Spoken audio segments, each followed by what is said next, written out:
Presiden Amerika Serikat berdiri di samping Emir Qatar dan dia berkata bahwa Israel sebaiknya membiarkan Suriah melawan Hizbullah aja.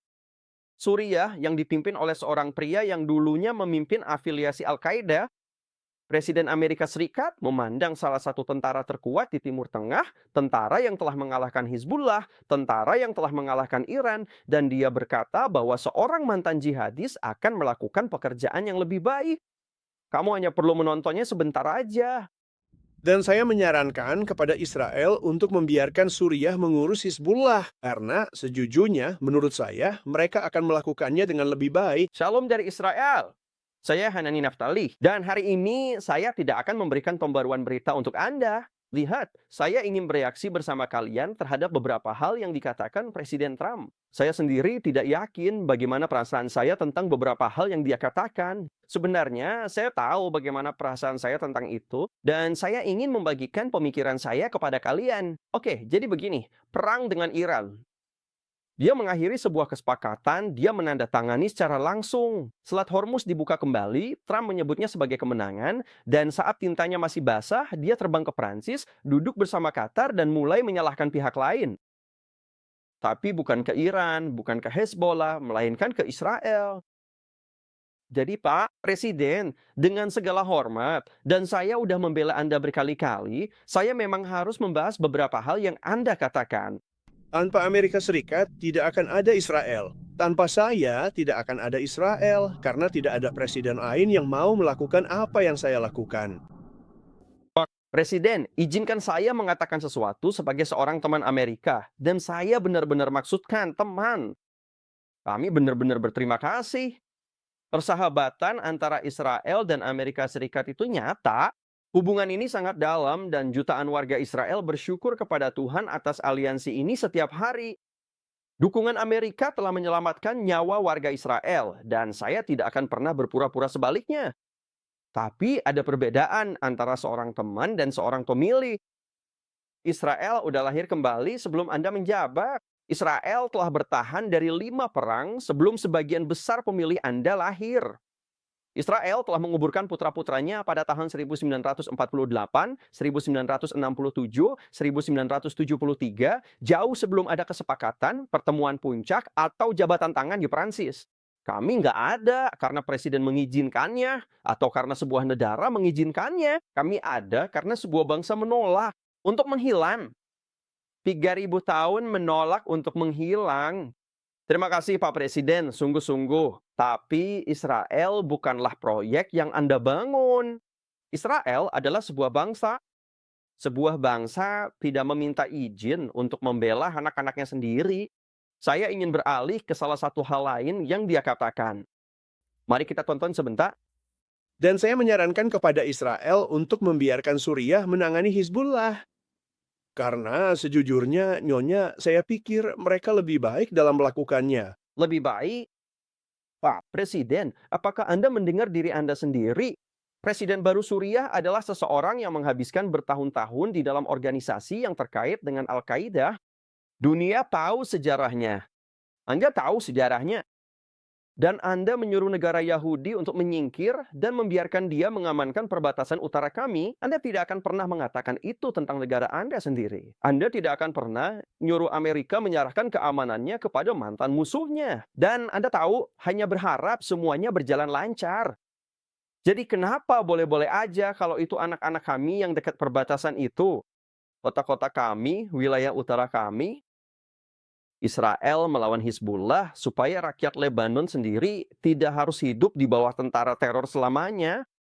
Dan jawaban dari Washington adalah membiarkan mantan jihadis mencoba menyelesaikan masalahnya. Itu bukan rencana perdamaian, itu hadiah untuk Iran lengkap dengan pita. Mari kita lanjut ke hal berikutnya. Dan kamu tidak harus merobohkan satu gedung apartemen setiap kali kamu mencari seseorang. Karena ada banyak orang di dalam gedung-gedung apartemen itu. Dan mereka semua bukan Hizbullah, itu bisa saya pastikan. Presiden, Anda benar bahwa mungkin tidak semua orang di gedung itu atau sebuah gedung adalah anggota Hizbullah. Tapi tanyain satu hal pada diri Anda. Siapa yang menempatkan mereka di sana? Hizbullah yang melakukannya? Hizbullah membangun pusat komando di bawah apartemen-apartemen. Hizbullah menyimpan roket di kamar tidur.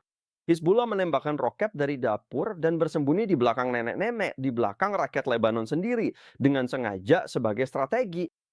Ada perang yang menggunakan rakyatnya sendiri sebagai tameng. Itu adalah kejahatan perang. Dan itu adalah milik Hizbullah, bukan milik para tentara yang mencoba menghentikan mereka.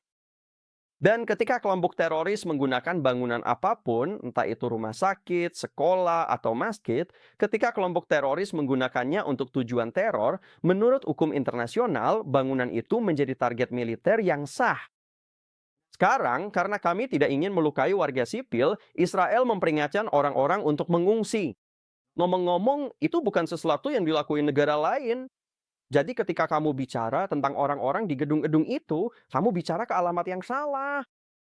Kirim pesan itu ke Beirut, kirim juga ke Teheran. Merekalah yang mengubah rumah menjadi bunker. Israel adalah satu-satunya tentara di dunia yang menelpon ke gedung itu. Yang pertama menelpon dan memberitahu keluarga-keluarga untuk keluar.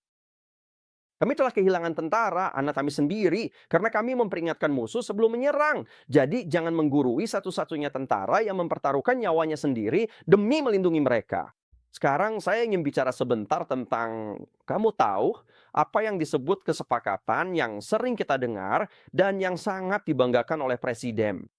Tapi Pak Presiden, Anda tidak menghilangkan ancaman nuklir Iran. Anda hanya menguburnya dan sesuatu yang dikubur bisa muncul kembali. Rezimnya masih berdiri, sentrifugalnya tidak hilang, hanya dihentikan sementara. 60 hari pembicaraan, lalu apa? Kita udah pernah ngelihat cerita seperti ini. Dunia pernah menandatangani kesepakatan yang hampir persis sama pada tahun 2015 di bawah Obama. Selama bertahun-tahun Anda, dan memang seharusnya begitu, menyebutnya sebagai kesepakatan terburuk yang pernah dibuat. Anda merobeknya, dan sekarang Anda baru aja menandatangani kembarannya. Kita akan segera menandatangani kembarannya. Dan lihatlah, sambil saya mengatakan semua itu, kita emang belum tahu semua detailnya. Kita akan mengetahui semua detailnya. Tentu saja, saya berbicara berdasarkan apa yang kita ketahui saat ini. Dan tentu saja, saya juga harus mengatakan itu. Kami sangat menghargai dukungan yang datang dari rakyat Amerika, dari bangsa Amerika, dan dari Presiden selama bertahun-tahun ini.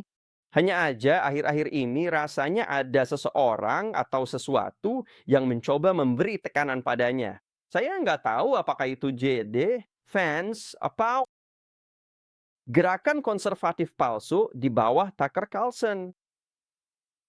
Tapi begini tak, Presiden, ketika musuhmu merayakan kesepakatanmu, berarti kamu tidak menang. Dan Iran sedang merayakan. Teheran menyebutnya sebagai kemenangan.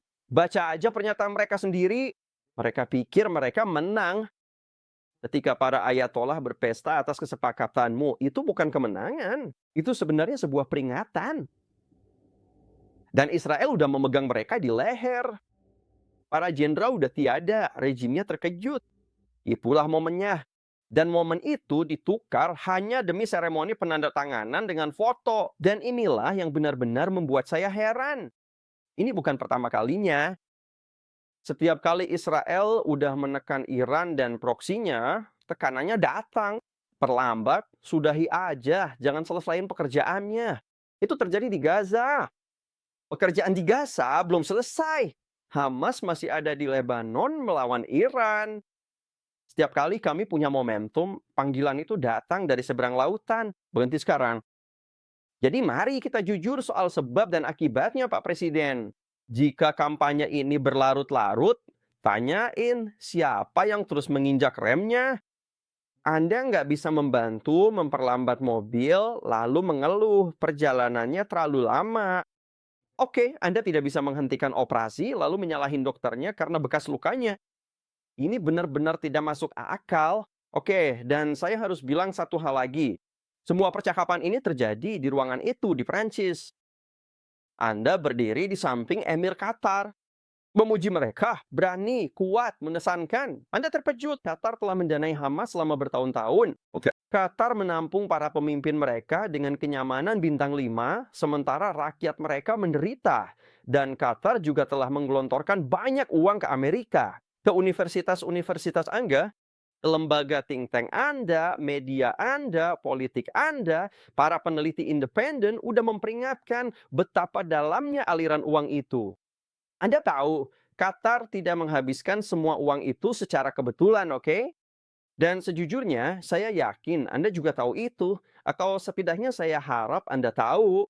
Mereka tidak melakukan itu karena mereka benar-benar mencintai Amerika, kan? Mereka memanfaatkannya. Setiap dolar membeli pengaruh, setiap investasi membawa agenda tertentu. Jadi, maafkan saya kalau saya tidak bertepuk tangan. Ketika tuan rumah Hamas disebut sebagai sahabat besar dan tentara Israel disebut sembrono, itu terbalik. Dan saya rasa Anda juga tahu itu terbalik. Oke, jadi inilah kesimpulan saya. Presiden Trump, Anda membangun seluruh gerakan Anda dengan dua kata, Amerika pertama, dan saya menghormati itu, sungguh. Tapi omong-omong, dengan semua yang baru saja saya katakan, kita perlu mengingatkan diri sendiri bahwa Anda tidak terpilih untuk berjuang demi Israel, untuk mewakili Israel. Anda terpilih untuk Amerika oleh orang Amerika. Dan jika apapun yang Anda lakukan hanya melayani Amerika, maka Anda emang seharusnya melakukan apa yang Anda lakukan. Saya menghormati gerakan itu, Amerika pertama. Oke, dan seorang pemimpin harus mengutamakan rakyatnya sendiri. Itu bukan egois, itu emang tugasnya. Jadi dengan demikian, sama seperti Anda mengutamakan Amerika, Israel juga harus mengutamakan Israel. Bukan Qatar, bukan Suriah, bukan citra dari pertemuan puncak ini, tapi Israel yang utama. Dan itu berarti Israel tidak boleh meninggalkan Lebanon sampai Hezbollah benar-benar selesai. Bukan jeda, bukan akhir pekam, selesai. Tidak peduli apakah itu nyaman, tidak peduli apakah itu memperumit jadwal Anda, bahkan tidak peduli apakah Anda menyukainya. Karena ketika roket berikutnya ditembakkan, itu tidak jatuh di Washington. Itu jatuh di Kiryat Shmona, di Naharia, di Taman Kanak-kanak, di utara. Kami yang harus menguburkan anak-anak kami. Ketika kami salah mengambil keputusan ini, jadi kamilah yang memutuskan kapan semuanya berakhir. Kalian bisa mengancam akan meninggalkan kami, menelantarkan kami, tapi Tuhan tidak akan meninggalkan kami. Jadi dengan itu saya ingin meminta kalian yang nonton ini untuk mendoakan Perdana Menteri Israel, Netanyahu. Dia harus mengelola hubungan ini selama 2 tahun lagi. Saya emang berpikir bahwa Presiden Trump telah melakukan banyak hal hebat dan dia akan dikenang salah satu sahabat terbesar yang pernah dimiliki Israel di Gedung Putih. Jadi kita hargai dia untuk itu. Tapi tidak mudah untuk tetap tegas dan tetap bersikap ramah pada saat yang sama.